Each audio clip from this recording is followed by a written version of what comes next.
Hello, chess family. It's me, National Master Jesse James, and today we're looking at a very fun Sicilian I got to play, a very strong Grandmaster, Jose Martinez Alcantara.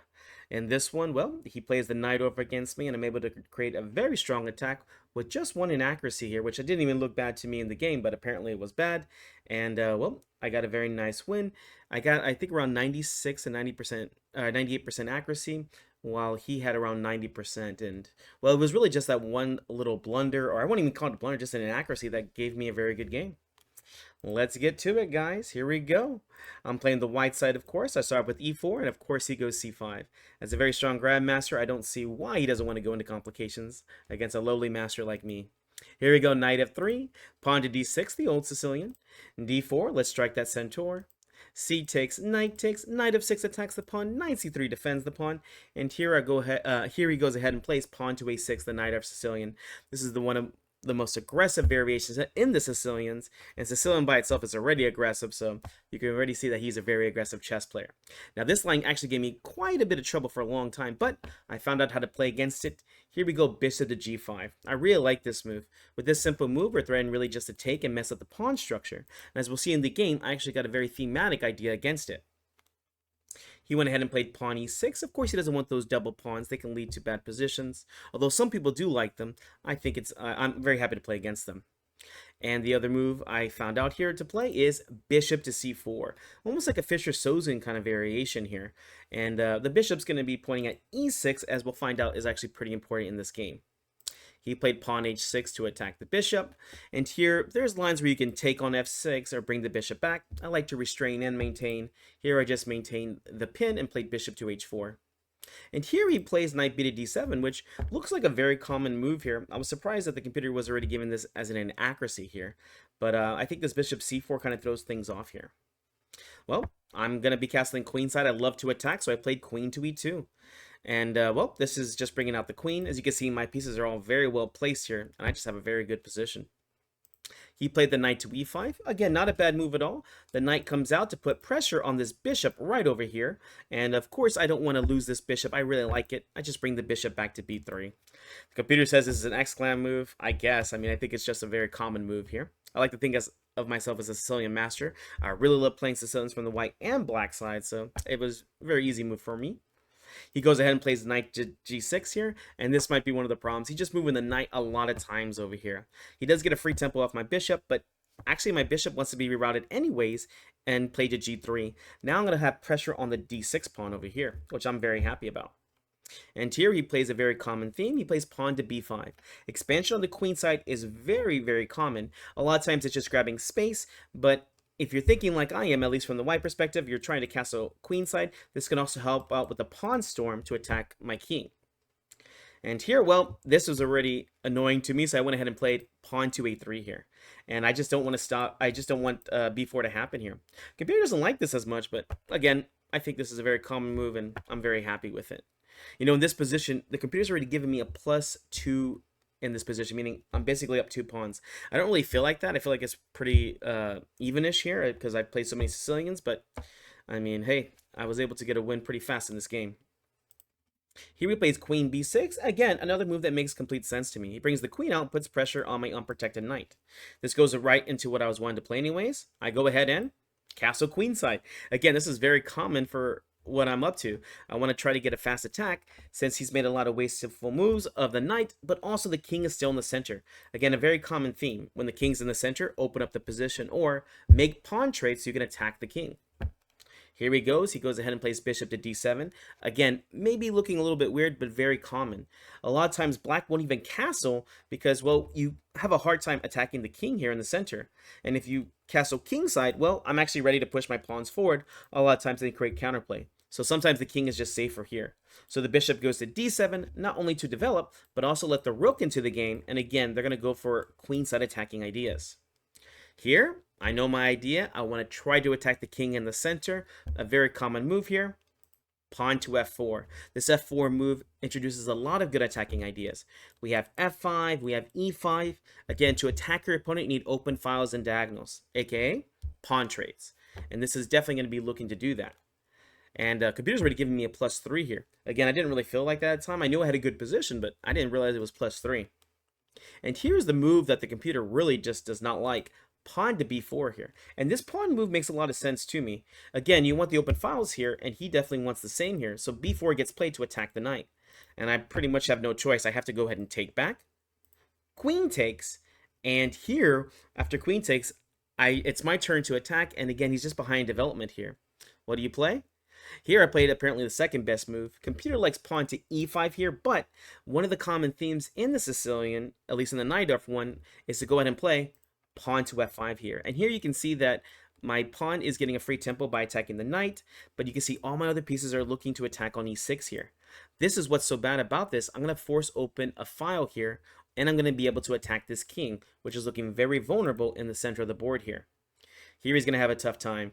And here he goes ahead and plays knight to e5 here. I mean, as you could probably guess here without having to calculate, if pawn takes, check for an opening of the file here is not going to be good here. Yes, then I can jump to e7, maybe even to e5 if you're feeling zesty, but again, this is just not any good here. Here, he'd rather give up a pawn just so that he doesn't open up the file so easily.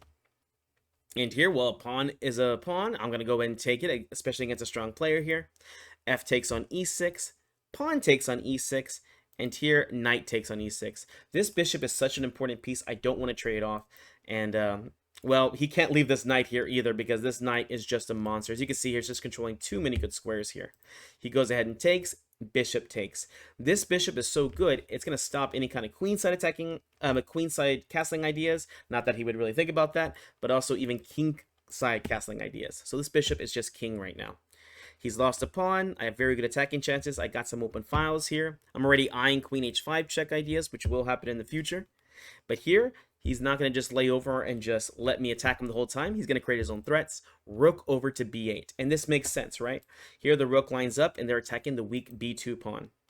Well, simple chess. Bishop just goes back to b3. You don't want to push any of these pawns. Any kind of pawn move here will just make weaknesses. So it makes sense to me. Bishop back to b3 here. We're at a +5 advantage or up an extra rook as far as computer is concerned. And, well, he goes ahead and plays queen a5 here for a simple threat. Here he's looking to go queen to a1 check here. I was looking around the board here. I was like, oh, look, I have knight to d5, have bishop takes on e5. Lots of good moves here. At the end of the day, I went ahead and just played king b1. Of course, I don't want to go into complications against such a strong player here. This just stops that queen to a1 check here. Here, well, he went ahead and played bishop b7. Of course, he wants to try to bring the bishop out and maybe castle in the future. Maybe even rook takes b3 because, again, the king is just too vulnerable in the center here. And my idea is to try to get queen to h5 check here. So that's when I came up with this idea of knight to d5. What I'm trying to do here is, well, first off, I'm taking advantage of this weak square, but also I'm trying to get rid of this knight so I can play queen to h5 check. This is going to start the king hunt, or the king running around in the center of the board, which, as you can probably guess, is just going to be very good for us. And here, well, he goes ahead and plays knight takes on d5, and this was definitely not the best. I mean, in a tough position, it's going to be a lot of tough moves to find. But here, after knight takes on d5, I'm going to be able to start my attack very well. Rook takes on d5 here. Of course, I get a free tempo by attacking the queen, and I'm already envisioning bishop takes on e5. I see queen to h5 check. I want to get rid of this knight just because if queen h5 check right away, the pawn can block with the knight defending. I'm sure he saw this, so he had to play an aggressive move here with rook to b5 here. And here, I did spot the best move. Here, I went ahead and played bishop takes on e5 here. Again, I want to play queen h5 check, but g6 will get played, so just removing this is going to make the king very vulnerable. He went ahead and played rook takes on d5 here. And this is very interesting. There's actually a way to win a piece here, which I did miss. Here I kept it simple and just played bishop takes on d5 because I was so happy I saw queen h5 check coming. But here, you can go ahead and play some very nice moves here. Here there's bishop takes on g7, which is the computer's top choice move. Here, I think another nice idea that you can play here is just to go ahead and you're trying to save this bishop, so you play bishop over to, where was it, c3. And the idea here is that if queen b5 gets played, because you're trying to take the rook here, they threaten to trade here. Here, now you just play bishop c4. And this is going to stop the queen trade. The queen will move somewhere else. I don't know, let's say queen to b6. And now you are able to grab that piece for free with bishop takes on d5 here. So again, you're just up an extra piece here. In this game, I missed it. I was in a rush. I'm very cautious against him. He's such a fast player here. And so I just played bishop takes d5 because I saw my queen h5 check idea. Here he took back, and let's not let them castle. Queen to h5 check. Not only does this stop the king from castling, but the queen is also going to take the pawn here on e5. He played the king over to d8, a good rule. Because it's opposite color bishops, you want to go to the opposite color of wherever this guy is. Obviously, he has the dark square bishop, so I'm going to try to keep my pieces on the light squares as much as possible. And here, well, I was able to find the best move here. Believe it or not, it's not queen takes on e5 here. It's to develop your rook with rook to d1 here. And this is very much an intuition move here. Queen takes on e5 definitely is a good move, but rook to d1 brings my last piece into the game with a threat. And here he makes a mistake and plays king c7. Again, this is such a hard position here, so I definitely do not blame him for any of these missed moves. But here he's able to walk into the check here. Unprotected rook, unprotected bishop, even unprotected queen here.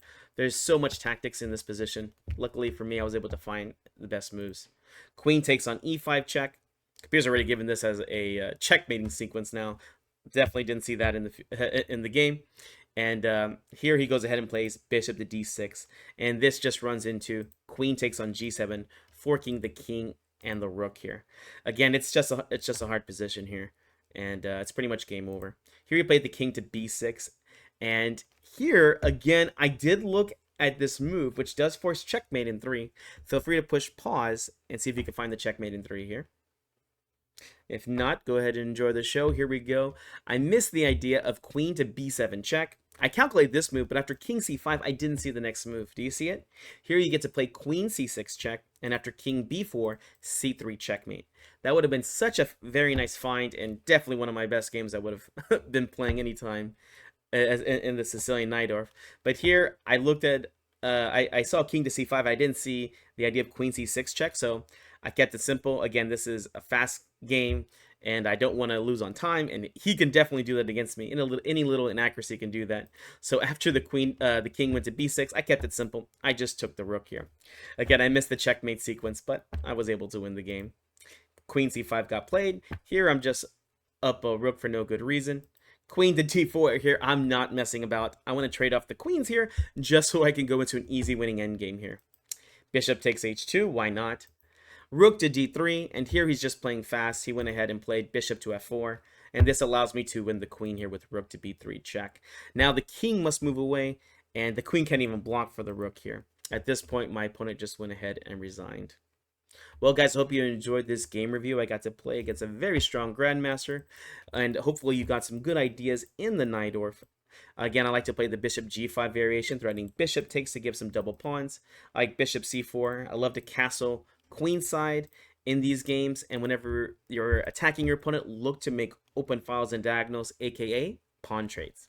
Alright guys, hope you enjoyed this. We'll see you in the next video.